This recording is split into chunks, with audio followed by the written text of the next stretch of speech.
కొన్ని మాటలు మనం ధ్యానించాలి. దేవుని వాక్యంలో మరి స్త్రీలు పరిశుద్ధ గ్రంథంలో నాకైతే నేను ఎప్పుడు చూసినా నాకు స్త్రీలే కనబడతారు. పాత నిబంధనలు చూసినప్పుడు గొప్ప గొప్ప వీర వనితలు కనబడతారు. కొత్త నిబంధనలు చూసినప్పుడు స్త్రీల్లో అపోస్తలు కూడా ఉన్నట్టు నేను రోమియోలకు రాసిన పత్రిక 16వ అధ్యాయంలో చూసినాను. అంటే ఇంత గొప్ప కార్యాలు స్త్రీలు ప్రభు కొరకు చేయగలిగిన స్త్రీ అంటే దేవుని వింతైన సృష్టి. హల్లెలూయా. దేవుడు ఆదామును చేసిన తర్వాత ప్రక్కటెముకను తీసి స్త్రీను నిర్మించి, అంటే ఆదాము ఒంటరిగా ఉండుట మంచిదే కాదు. దేవుడు ఒక మాట్లాడాడు, నరుడు ఒంటరిగా ఉండుట మంచిదే కాదు. నరుడు ఒంటరిగా ఉండుట సేవలో మంచిది కాదు, కుటుంబంలో మంచిది కాదు, ఎక్కడైనా మంచిది కాదు. తప్పకుండా స్త్రీ సహకారము అవసరమైంది. యేసు ప్రభు శిలువలో మరణించి ప్రతి శాపాన్ని కొట్టివేసిన తర్వాత స్త్రీని ఒక నూతన సృష్టిగా చేసిన తర్వాత ఇంకెలా శాపగ్రస్తులుగా మారుతుంది? కానే కాదు. చెప్పండి, కానే. హల్లెలూయా. శాపమంతా ఆశీర్వాదంగా మార్చినాడు కదా. ఎవడైనాను క్రీస్తునందున వాడు స్త్రీ పురుషుడని కాదు, నూతన సృష్టి. చప్పట్లు కొట్టి దేవుని స్తుతించండి. హల్లెలూయా. ఎవడైనాను క్రీస్తునందున వాడు స్త్రీ అని పురుషుడని కాదు, శక్తిహీనురాలని శక్తిమంతుడని కాదు, కానీ క్రీస్తును ధరించుకున్నాడు, నూతన సృష్టిగా మారిపోయినాడు. దేవునికి స్తోత్రం. ఏ పక్షపాతం లేకుండా స్త్రీలు పురుషులు ప్రార్థన చేస్తున్నారు. వారందరి మీద ఆత్మ రాలిందని వాక్యంలో చూస్తున్నాం. అపోస్తల కార్యము 17వ వచనం, అంత్యదినములందు నేను మనుషులందరి మీద నా ఆత్మను కుమ్మరించెదను. అంత్యదినములందు కేవలం పురుషుల మీద నా ఆత్మను కుమ్మరిస్తానని ఉందా? ఏమనుంది వాక్యంలో? మనుషులందరి మీద నా ఆత్మను కుమ్మరించెదను, మీ కుమారులను మీ కుమార్తెలను ప్రవచించెదరు, మీ యవనులకు దర్శనములు కలుగును, మీ వృద్ధులు కలలు కందురు. ఆ దినంలో నా దాసుల మీదను నా దాసురాండ్ర మీదను నా ఆత్మను కుమ్మరించెదను గనుక వారు ప్రవచించెదరు. ఏ పక్షపాతం లేని దేవుడు, ఏం పక్షపాతం లేదు. కనుక నీవు ఒకవేళ దేవుడు నిన్ను సేవకు ప్రేరేపిస్తే నువ్వు వెళ్ళాలి, ఒక అడుగు ముందుకు వేయాలి. ఒక్క అడుగు దేవుని కొరకు వేయు, లక్షల కొలది అడుగులు దేవుడు నిన్ను నడిపిస్తాడు. హల్లెలూయా. అసలు మనం ఎందుకండి అధైర్యపడేది? నాకు అర్థం కాదు. Why you are so discouraged to do God's work? ఈ లోకానికి వచ్చిన రాజులు కూడా స్త్రీ ద్వారానే వచ్చాడు కదా. ఒక రాజు పుట్టాలంటే ఒక స్త్రీ కావాలి, ఒక నాయకుడు పుట్టాలంటే ఒక స్త్రీ కావాలి, ఒక కాపరి ఈ లోకానికి రావాలంటే ఎవరు కావాలి? స్త్రీ కావాలి. చివరికి రక్షకుడు ఈ లోకానికి రావాలంటే కూడా ఎవరు అవసరమైంది? చప్పలతో దేవుని స్తుతించండి. Hallelujah. God needed a woman to bring the saviour into this world. అంటే you can understand the importance of a woman in the world. కనుక నువ్వు అధైర్యపడే అవసరము లేదు. రోమీలకు రాసిన పత్రిక 8వ అధ్యాయము 14వ వచనం, దేవుని ఆత్మ చేత ఎందరూ నడిపింపబడుదురు వారందరూ దేవుని కుమారులై. హల్లెలూయా. Sonship of God. అంటే మనల్ని లోకము స్త్రీలుగా చూస్తుంది, కానీ దేవుడు ఎలా చూస్తున్నాడు? నోరు తెరిచి చెప్పండి. మనం ఎవరము? దేవుని కుమారులు. కుమారత్వము దేవుడు మనకు అనుగ్రహించినాడు. అంటే బాహ్యంగా కనబడడానికి అబలగా నువ్వు కనబడినా పౌలు వలె నువ్వు చెప్పొచ్చు అనమాట, నన్ను బలపరచు అని యందు నేను సమస్తము చేయగలను. ఎందుకంటే చేసేది నువ్వు కాదు, నిన్ను బలపరిచే దేవుడే చేస్తున్నాడు, నీతో చేయిస్తున్నాడు. కాబట్టి నీకట్టి విశ్వాసం ఉండాలి. గలతీయులకు రాసిన పత్రిక ఒకసారి తీయండి, 3వ అధ్యాయము గలతీ 3:26 నుండి నేను చదువుతున్నాను. యేసుక్రీస్తునందు మీరందరూ విశ్వాసము వలన దేవుని కుమారులై ఉన్నారు. హల్లెలూయా. గట్టిగా హల్లెలూయా చెప్దామా? స్త్రీని నాకు చేత కాదు, ముక్కుతూ మూలుగుతూ ఎప్పుడు ఆ నొప్పి ఈ నొప్పి అని గునుగుతూ సనుగుతూ కాదు నువ్వు గడపాల్సింది. Do something good for the Lord. Hallelujah. నీ కొరకు ఇంతగా చేసిన ప్రభు కొరకు నువ్వేదైనా చేయాలనే ఒక తీవ్రత ఉండాలి. నిన్ను నీవు తగ్గించుకో, ఏం పర్వాలేదు. పురుషులకు నువ్వు గౌరవం ఇవ్వు, కానీ దేవుడికి ఇచ్చిన ఆత్మను నువ్వు వాడుకో, దాంట్లో తప్పేముంది? యేసు ప్రభు కూడా తగ్గించుకోలేదా? దేవుని చిత్తాన్ని నెరవేర్చడానికి సిలువ మట్టుకు మరణమగుంత వరకు ఆయన తను తాను ఏం చేసుకున్నాడు? తగ్గించుకున్నాడు కదా. ఆ తగ్గింపు మనలో ఉండి పరిశుద్ధాత్మ శక్తి ద్వారా దేవుడిచ్చిన దర్శనాన్ని నెరవేర్చడానికి వెనకాడే అవసరము లేదు. హల్లెలూయా. పౌలు మౌనంగా ఉండమన్నాడని ఆ మాట పట్టుకొని సేవ చేయకుండా నోటి మీద వేలేసుకొని మౌనంగా ఉంటే నీ వల్ల ఏ ప్రయోజనము లేదు. పౌలు అన్న మాటలు చక్కగా అర్థం చేసుకోవాలి. ఆనాడు అనాగరికులైన స్త్రీలు సంఘంలో చేర్చబడినప్పుడు వారు బొబ్బలు పెడుతున్నారు, ఏ నాగరికత లేదు. వారిలో కొందరు వేశ్యా స్త్రీలు ప్రభువుని నమ్ముకున్నారు. సంఘంలో ఎలా కూర్చోవాలి, ఎలాగా మరి దేవుని వాక్యాన్ని శ్రద్ధగా వినాలి, ఇవన్నీ తెలియని స్త్రీలతో పౌలు సంబోధించినాడు. మీరు అల్లరి చేయకుండా మౌనంగా ఉండండి. మీకు ఏదైనా తెలుసుకోవాలంటే మీరు ఇంటికి వెళ్ళి మీ భర్తలను అడగండి, మీ పిల్లల్ని చక్కగా సముదాయించి కూర్చోబెట్టండి అని అన్నాడు. అంతేగాని సేవ చేయొద్దని అనలేదు. క్రీస్తు శరీరంలో మనమందరం కూడా అవయవములై ఉన్నాం. నీ శరీరంలో ఒక భాగం చచ్చుబడిపోయింది అనుకో, నడవగలుగుతావా? నిలవగలుగుతావా? నువ్వేదైనా పని చేయగలుగుతావా? క్రీస్తు శరీరంలో మనమందరం అవయవులే ఉన్నాం. ప్రతి అవయవం కూడా తగిన రీతిగా పనిచేస్తేనే ఆ శరీరం అవయవాల ద్వారా మరి ముందుకు వెళుతుంది, పనులు చేయగలుగుతుంది. క్రీస్తు శరీరంలో మనం అందరం కూడా అవయవులై ఉన్నామనే సంగతి మనం మర్చిపోకూడదు. యాజకత్వంలోకి పిలిచినాడు దేవుడు అని ప్రకటన గ్రంథం 1వ అధ్యాయము 6వ వచనంలో ఉంది. మనల్ని ప్రేమించు తన రక్తం వల్ల మన పాపముల నుండి మనల్ని విడిపించిన వానికి మహిమయు ప్రభావములు కలుగును గాక. ఆయన మనలను తన తండ్రియగు దేవునికి ఒక రాజ్యముగాను యాజకులను గాను చేశాడు. హల్లెలూయా. అట్లంటే మరి ఇక్కడ కూర్చున్న వాళ్ళందరూ యాజకులే అనమాట. యేసు రక్తం చేత కింద ఫుట్ నోట్లో చూస్తే కడగబడిన అని మాట మీరు చూడండి. 4వది కడగబడిన వానికి, కడగబడిన వాడు.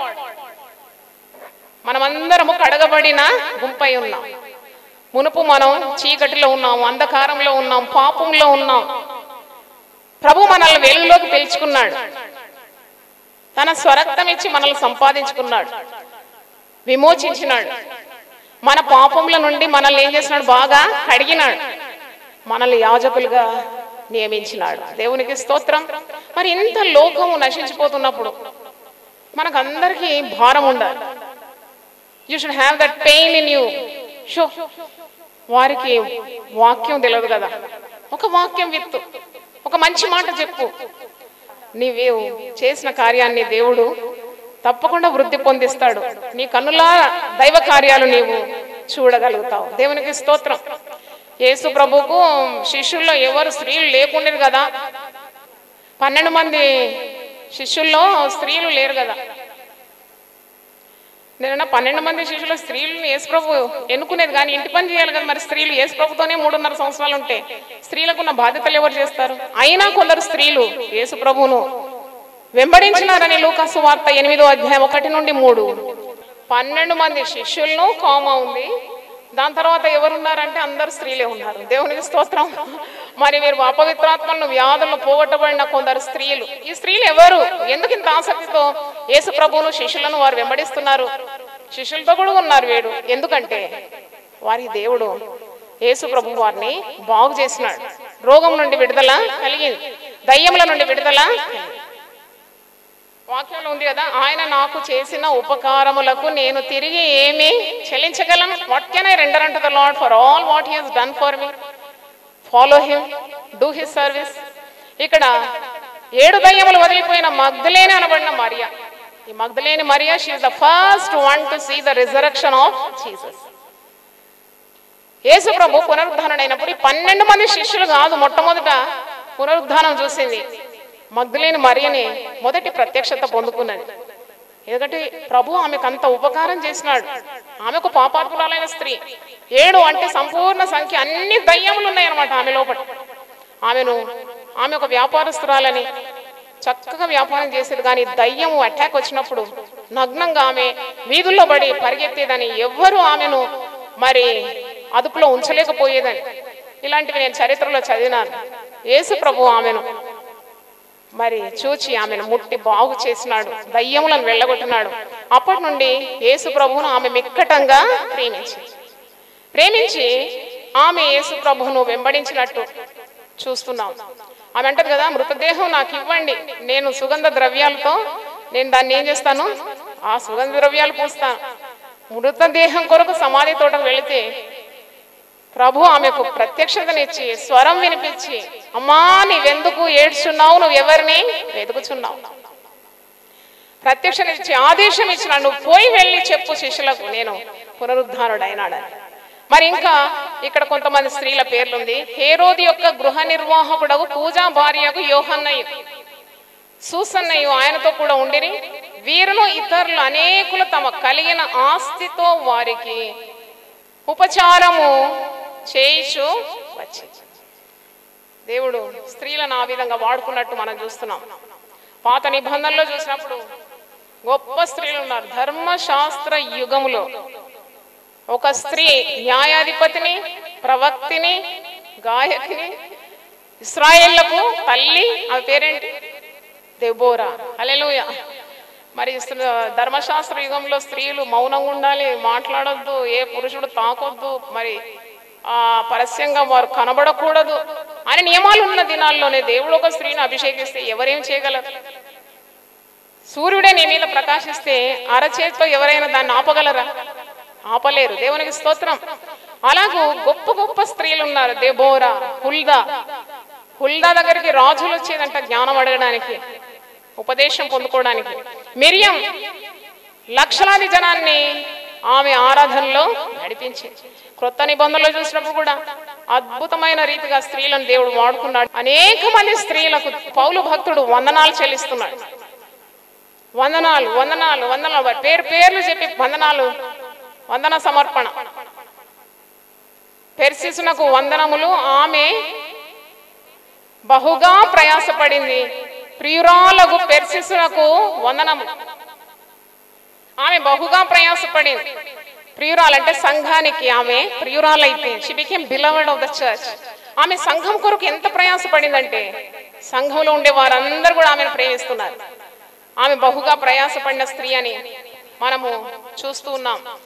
ఇంకా వాక్యంలో చూసినప్పుడు నీవు దేవుని సేవ చేస్తున్నప్పుడు దేవుని వాక్యం వినిపియాలి. వినకుంటే విశ్వాసం ఎలా వస్తుంది?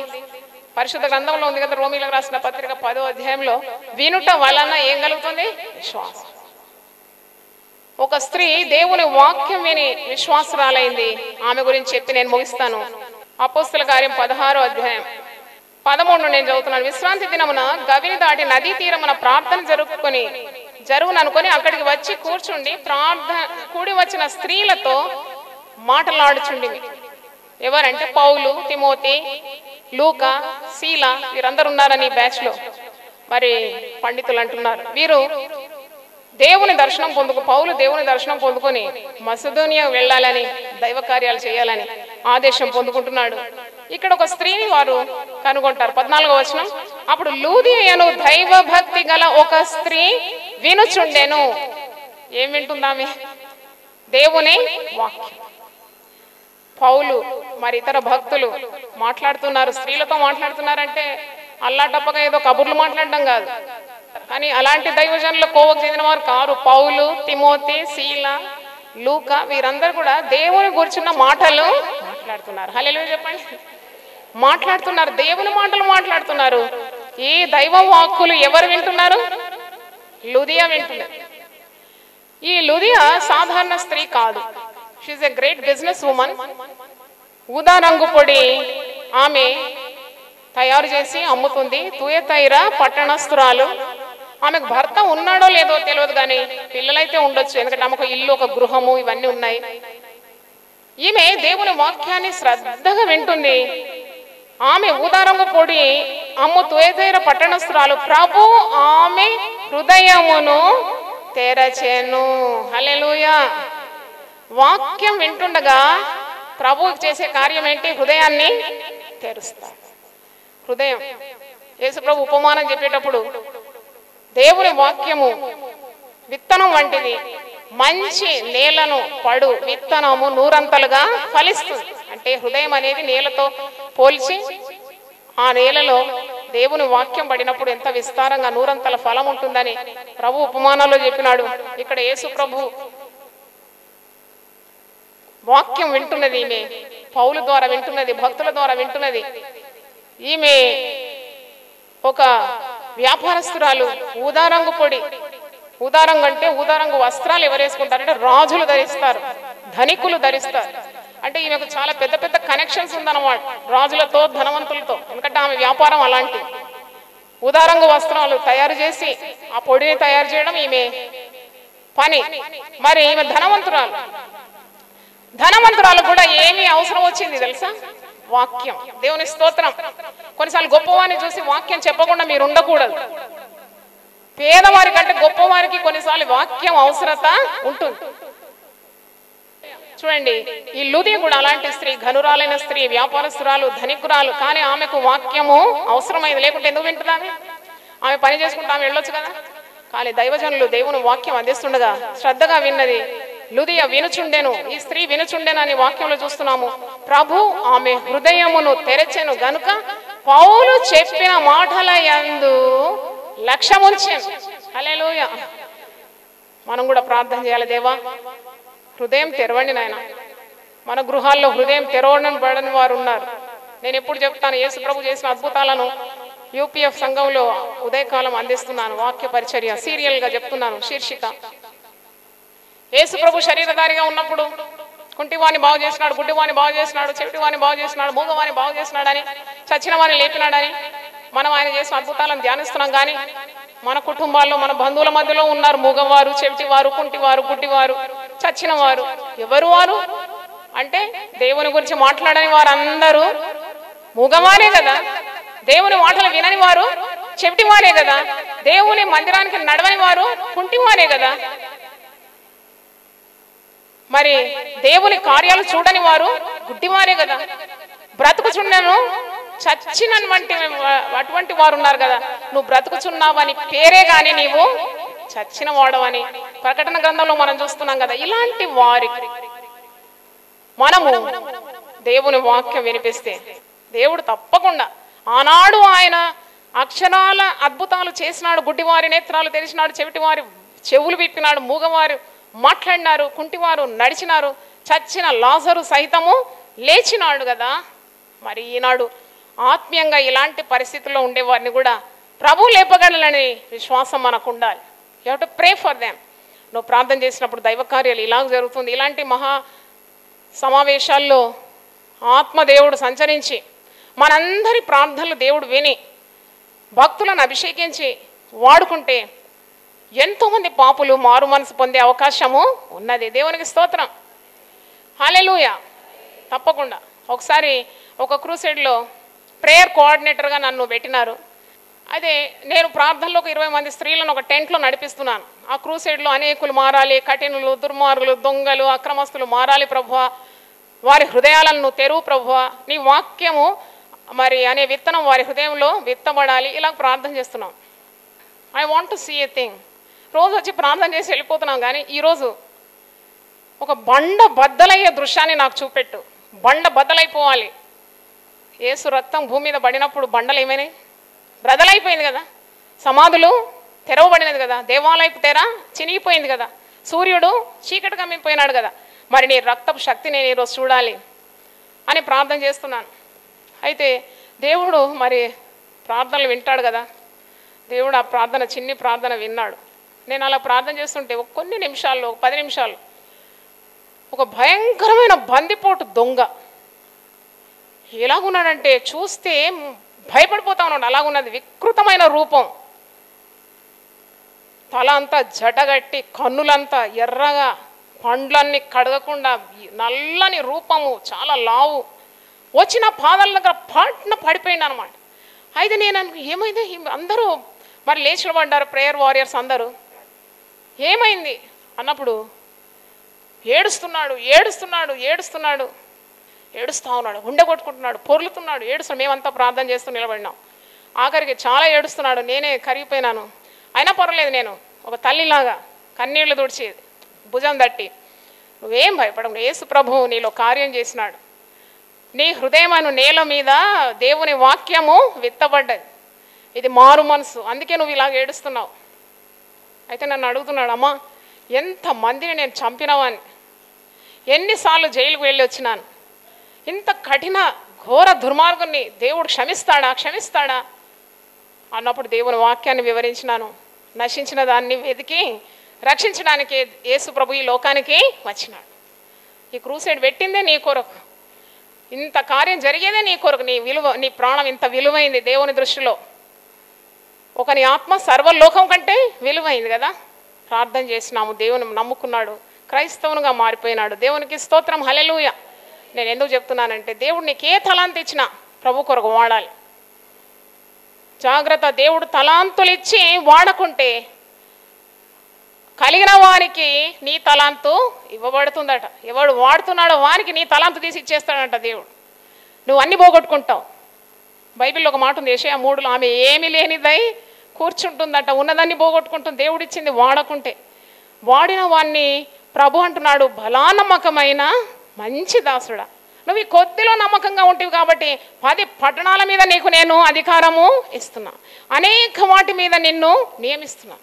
ఉన్నది వాడని వానికి ప్రభు ఏమంటున్నాడు, సోమరివైనా చెడ్డదాసుడా, నీకు ఇచ్చింది నువ్వు వాడలేదు, పైగా ఇచ్చిన యజమానిని మరి నిందలు పెడుతున్నాడు. నువ్వు విత్తని చోట కోయని వాడు. చూడండి ఎంతగా యజమాని నిందిస్తున్నాడు. పని చేయలేదు సోమరివాడు. ఎక్కడ ఏడుపు ఉందో, ఎక్కడ పళ్ళు కొరకడం ఉందో అక్కడికి నేను నెట్టివేయండి అంటే నరకం. నాకు అర్థమైంది ఏంటంటే, పని చేయని సోమరి వాళ్ళు దేవుడిచ్చిన తలాంతులు వాడని వారికి నరకమే గతి అని నాకైతే ఆ ఉపమానం ద్వారా అర్థమైంది. అంటే ఫలించని చెట్టు మన పెరట్లో ఉంటే మనం తప్పకుండా దాన్ని ఏం చేస్తాం? ఒక చెట్టు ఫలిస్తలేదు, పువ్వు లేదు, కాయ లేదంటే ఎన్నాళ్ళు పెట్టుకొని ఎరువు వేస్తాం, నీళ్ళు వేస్తామండి. వెంటనే గొడ్డలు తీసి నరికి గోడ మీద నుండి పడేస్తాం. అలాగే మనము ఫలహీనం కాకుండా ప్రభు కొరకు ఫలించాలని మనము ఈరోజు వాక్యం నుండి నేర్చుకున్నాం. ప్రభు ఇచ్చిన తలాంతులను తప్పకుండా వాడాలి. దేవుడు నిన్ను అత్యధికంగా ఆశీర్వదించి. చివరిగా ఒక్క వాక్యం చదివి నేను ముగిస్తున్నాను. తీతుకు రాసిన పత్రిక 2:14, ఆయన సమస్తమైన దుర్నీతి నుండి మనలను విమోచించి సత్క్రియలందు ఆసక్తి గల ప్రజలను తన కోసరము పవిత్రపరచుకొని తన సొత్తుగా చేసుకొనుటకు తను తానే మన కొరకు అప్పగించుకొనెను. హల్లెలూయా. దేవుడి వాక్యాన్ని దీవించును గాక. ప్రార్థన చేసుకుందాం. హల్లెలూయా. ప్రభువా నీకు వందనాలు చెల్లిస్తున్నాము. ఈ దినం మీరు మాతో ఉండి ఎంతో అద్భుతంగా మమ్మల్ని నడిపించిన విధానం కొరకు స్తోత్రం. నీవు నిజమైన ద్రాక్ష వల్లివి, నీలో మేము తీగలమై ఉన్నాము. పరలోకపు తండ్రి వ్యవసాయకుడుగా ఉన్నాడు. మేము నీలో ఉండి బహుగా ఫలించాలని, బహుగా ఫలించడం ద్వారా పరలోకపు తండ్రి మహిమపరచబడతాడని, మేము ఎప్పుడైతే నీలో ఉంటామో, నీ మాటలు మాలో ఉంటుందో, మాకు ఇష్టమైంది ఏదడిగినా నువ్వు ఇస్తానని యోహాను సువార్త 15 అధ్యాయంలో మేము చూస్తున్నాం. ఫలము లేని చెట్టును చూసినప్పుడు నువ్వు శపించినావు. ఒక అంజూరపు చెట్టును దాటి వెళ్తుండగా అంజూరపు చెట్టులో ఫలం వెతికినావు. ఆ అంజూరపు చెట్టుకు ఆకులు తప్ప మరి ఫలమేమీ కనబడలేదు. ఒక్కసారి ఆ చెట్టును చూసి శపించినప్పుడు వేళ్ల మట్టుకు అది ఎండిపోయిందని వాక్యంలో మేము చూస్తున్నాం. తండ్రి, మాలో ఫలం మీరు దయచేయండి. విలువైన నీ రక్తం ఇచ్చి మమ్మను సంపాదించుకున్నావు. సత్క్రియలందు ఆసక్తి గల వారిగా మమ్మను ఏర్పరచుకున్నావు. నిన్ను నీవు మా కొరకు అర్పించుకున్నావు. నీ బలియాగం కొరకు స్తోత్రం, నీ విమోచన క్రయధనం కొరకు స్తోత్రం. ప్రభువా, ఈ దినము మమ్మను రక్షణ మార్గంలో నిలిపి వెలుగ్గా నియమించినావు. నాయన, అనేకులు నశించిపోతున్నారు. కుడి ఎడమలు తెలియకుండా అన్యులు రాయి రప్పలకు, చెట్టుకు, గుట్టకు, పుట్టకు, మొద్దుకు మొక్కుతున్నారు. మాకు వెలుగుండి ఏమి ప్రయోజనం? మేము చెప్పకుంటే నాయన, చెప్పకుంటే ఎలాగ వింటారు? వింటేనే కదా విశ్వాసం కలిగేది. ఆనాడు లుదియా ధనికురాలు, వ్యాపారస్తురాలు ఆయనను అపోస్తలులు వాక్యం బోధిస్తుండగా శ్రద్ధతో విన్న ద్వారా విశ్వాసం ఆమె హృదయంలో కలిగింది. ప్రభు ఆమె హృదయమును తెరచెను అనగా ప్రభు నమ్మింది. ఇంటి వారందరూ బాప్తిసం పొందుకున్నారు. దైవజనులందరికీ ఆతిథ్యం ఇచ్చింది. రక్షణ మార్గంలో ఆ స్త్రీని కూడా విలువైన స్త్రీగా వాడుకున్నావు. పరిశుద్ధ గ్రంథంలోనే ఆ స్త్రీ పేరు మేము చూస్తున్నాం. ప్రభువా, నువ్వు మాకు ఇచ్చిన వెలుగును మంచం కింద, కొంచెం కింద పెట్టడానికి కాదు కానీ ఎత్తి పట్టుకోవడానికి సహాయం దయచేయండి. ఇక్కడున్న స్త్రీలు, దేవుని వాక్యాన్ని టీవీ ద్వారా వింటున్న వారికి కూడా మీరు తోడుగా ఉండి నీ ఆత్మను కుమ్మరించి అంత్య దినంలో నీ ఆత్మను సర్వ జనుల మీద కుమ్మరిస్తానని సెలవిచ్చిన దేవా, పరిశుద్ధాత్మ మీ మీదకి వచ్చినప్పుడు మీరు శక్తి పొందుతారన్నావు. ఏ పక్షపాతం లేని దేవుడు, స్త్రీ అని పురుషుడని ఏ భేదము నీకు లేదు నాయన. వాగ్దానం చేయబడిన ఆత్మతో మీరు నింపుమని ప్రార్థిస్తున్నాను. తమ దేవుని ఎరుగు వారు బలం కలిగి గొప్ప కార్యాలు చేస్తారన్నావు. నీలో ఉన్నవాడు ఈ లోకంలో ఉన్నవాని కంటే గొప్పవాడన్నావు. నీ శక్తితో బిడ్డలు నింపి వారికి ఏ తలాంతును మీరు ఇచ్చినారో ఆ తలాంతును సక్రమంగా వాడుకోవడానికి ధైర్యము, ఆరోగ్యము, శక్తి మీరు దయచేయమని ప్రార్థన చేస్తున్నాం.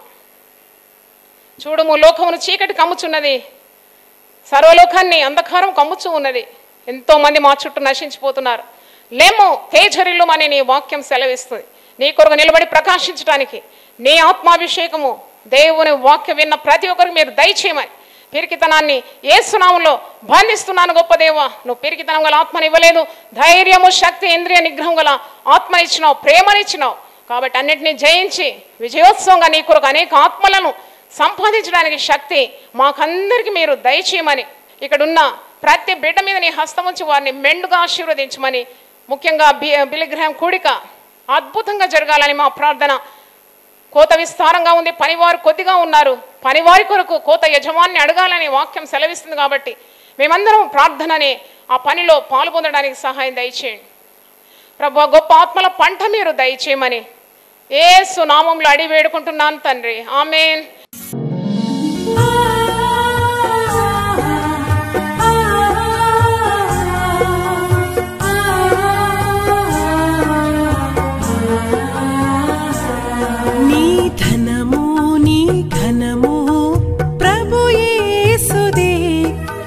దశమా భాగము నీయ వెనుదీతువా. నీ ధనము నీ ఘనము ప్రభు యేసుదే, నీ దశమా భాగము నీయ వెనుదీతువా.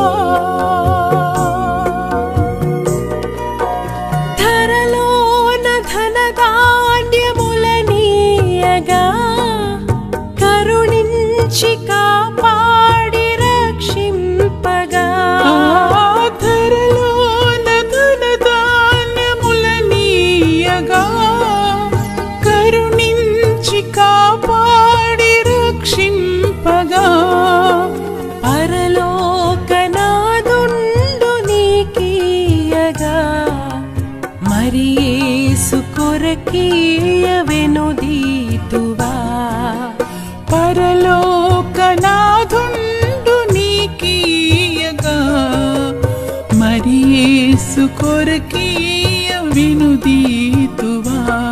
నీ ధనము నీ ఘనము ప్రభు యేసుదే, నీ దశమా భాగము నీయ వెనుదీతు.